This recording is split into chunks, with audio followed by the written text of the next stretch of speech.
Alright, in this video I'm going to be showing you how to do the breadth first search by hand. I've got a little node graph here. I've got my starting node at C1 and my target node at B4. I'm going to be keeping track of the queue down here. And so we're going to get started with C1. C1 goes on the queue. And we're going to mark the parent of C1 as null because nothing discovered C1, that's just our starting point. C1, however, does discover B1 and D1. And it would discover C2, except for that C2 is a wall, so we're not concerned with that. But we're going to add B1 and D1 to the queue. We're going to mark those nodes with C1 because C1 discovered them. And now we're done with C1, so we're going to cross it out. And then we move to the next node on the queue. That's going to be B1. From B1, the only new node to discover is A1. So we put A1 on the queue. We mark A1 as being discovered by B1. And then we're done with B1. And we cross it out and move to the next node on the queue.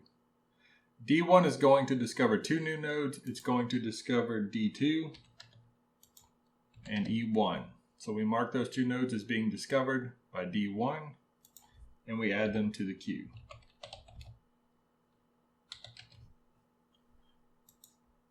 And we're done with D1, so we cross it out. And we're just going to continue this pattern until we find the target. And when the target is added to the queue, then we're done with our search. Then we can backtrack based on the parents that we have recorded, and that will show us the shortest path from start to target.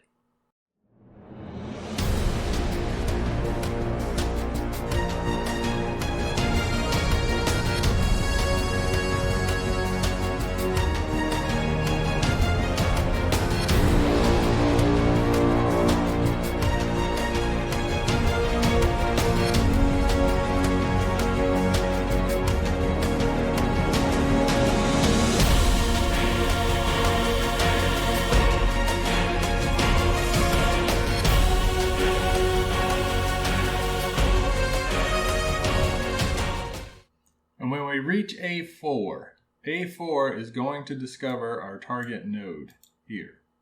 So when we reach our target, we mark it with A4 and we're finished looking for the target. Now we can set the path.